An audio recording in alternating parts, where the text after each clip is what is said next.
Right, good morning everybody, welcome back to the channel. It's been a while. So in less than 24 hours, I'm going to be starting the Dorset Divide off-road ultra race, 500 kilometres around the county of Dorset, mixed terrain, probably 50-50 on-road, off-road. It's going to be a little bit different to normal, which I'll get into later, but this is just a quick video to go through what I'm going to be taking on quite a short event. 500k hopefully should be done within 35-36 hours. There we go, I've committed to it now, so let's see how that goes. So yeah, a little bit different to the normal setup in terms of less kit, so let's run through that. Starting with electrics, light, Exposure Strada. It's a road light, but I'm testing out to see how well this lasts, given it's a bigger battery than the Diablo. Should last all the way through the ride with plenty of time. So that's going to go on the front of the bike. Next up, navigation, Garmin 1040 Solar. Incredible bit of kit, lasts for about 55 hours riding time. Again, should last the whole race without any issues at all. So that'll go on the front. Head torch, just in case I need to fix anything at night. This is a Petzl Active Core rechargeable headlight. It's pretty good, haven't had it very long. That's working well. We'll put that in a minute. And then GoPro so that I can video what's going on. That goes on the front of the bike, like so. Okay, now, in terms of kit that I'm taking, everything should fit within the custom tail fin frame bag that I've got on my bike here. So I'm taking the Allied BC40 full suspension. I always prefer comfort over anything else when I'm doing anything off-road, so I think it will be a very fast setup. So in the bottom, one of the bits of mandatory kit, emergency bivvy.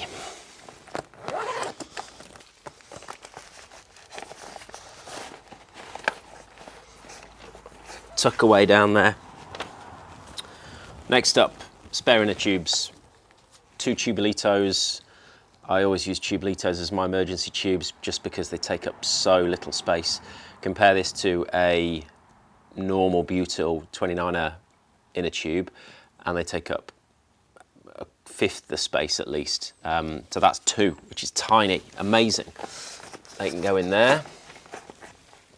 Pump in case I do need to pump them up. I've got my Silca Tatico, which has been serviced and is now working again since it stopped working on the Dales Divide. So just needed to pull it apart, clean it up, put some silicone lube into it, and that's all working fine. It's just that little bit smaller than the Lezyne mini track pump, so that can go in there. Toolkit. So this is the tools that will go into the frame bag. Here we've got 2 tyre levers, some new Fulcrum ones. They're proven to be really, really good, so I like those. Wolf tooth chain pliers with a couple of spare 12-speed Magic Links, some normal tyre boots, and then we've also got the Restrap tyre boots, which just glue on with super glue. Lezyne mini tool, I've been using that for about 10 years.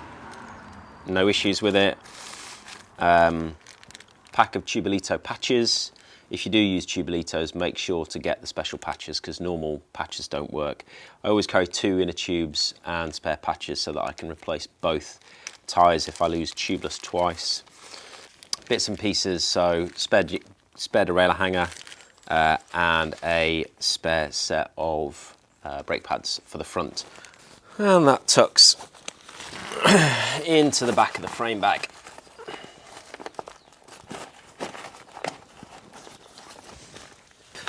Gloves, these are the ones I'll be wearing. These are some ASOS fingerless gloves. I've tried like 4 different pairs recently and these cause the least issues with my hands, so I'll be wearing those. Continuing with electrics, spot tracker, that will just go on the top of my rucksack. So you can all follow me. I'll share the details in my Instagram bio.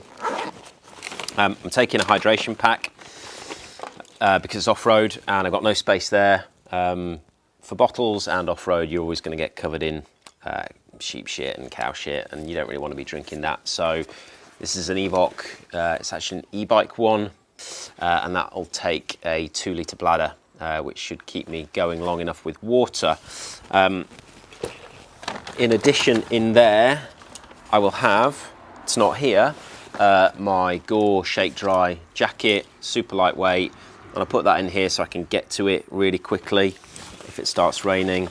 Similarly, in terms of quick access, I've got my Albion burner, great bit of kit that. Random buff, we have thousands of these kicking around the house. And then my PT's plug tool. I don't know if you can see that. And then in terms of other gloves, so I'll be wearing the Assos gloves most of the time. And then I've got a really thin set of Castelli Perfetto light gloves. These are windproof. These are great if it's down to like 10, 12 degrees overnight and you're riding through the night, which I will be doing. So that lot all need quick access too. So that will go into the flip top tailfin top tube bag, like so.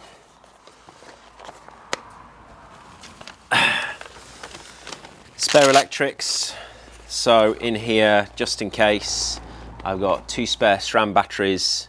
I've got a 5K power bank and lightning cable, USB-C cable and USB mini cable, along with the SRAM charger.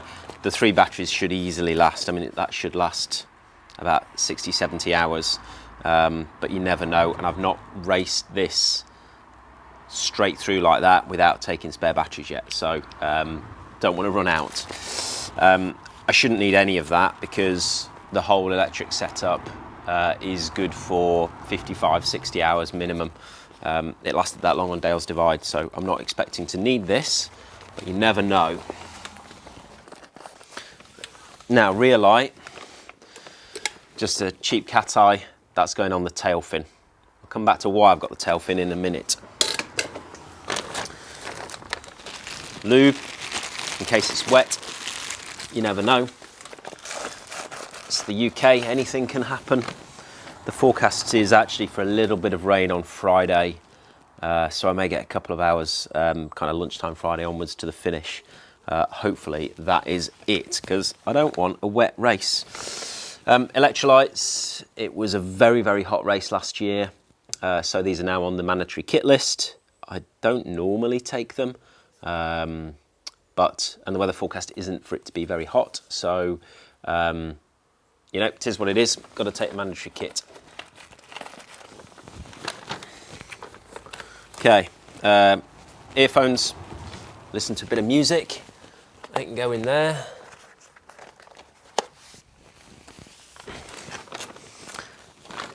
Mini thing of Sudocreme. I don't usually ride with any chamois cream anymore. This will be just in case I get any chaffing. Small little handy pot that I picked up from Boots at an airport. You can always find good travel size things there. So that can go away in there as well. So I've got everything that I need to access, that I may need to access during the day, in that tailfin top tube bag. Spare battery for the GoPro. That can go in there as well. Done. Final bits of warm kit. Sun reflective arms. It's not going to be too cold. Minimum is going to be like 12 degrees.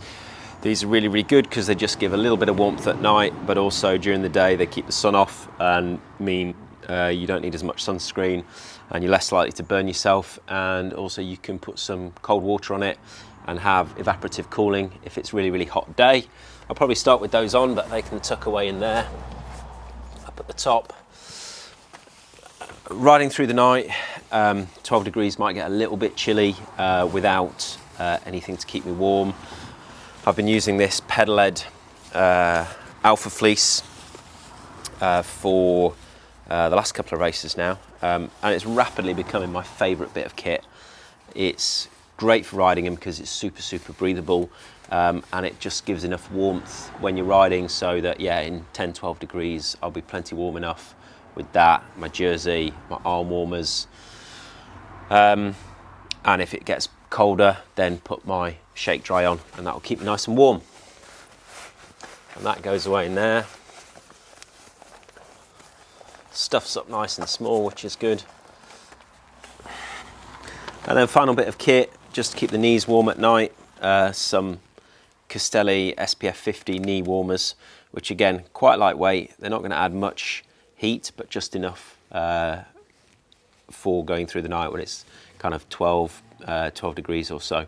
And best thing about these is they pack up absolutely tiny, and again also provide some SPF or sun protection to avoid needing too much sunscreen if it's a sunny day. Right, that is it in terms of my bag. That's done, packed. That'll go away in there. And as you can see, everything fits nicely into the tail fin bag. Now, if I were doing this as a normal race, this is all I'd be taking, but I'm doing this plastic free, which basically means no disposable plastic, no waste plastic, minimising any use of plastic through the race. Often we use a lot of, we throw away a lot of rubbish on races like this. So I've been following the lead of Taylor Doyle, who did Pan-Celtic plastic free last year. Now the good thing about a race this small is, or this short, is I can carry all the food that I need with me. And this is why I've got the tail fin. So I'm going to be carrying round and about 15,000 calories of food with me, which should see me through the whole kind of 35 hours. I'll do a separate video going through that so you can see what I'm taking. But that's why we've got the tail fin. All the food will go in the tail fin for the whole race. And that's pretty much it.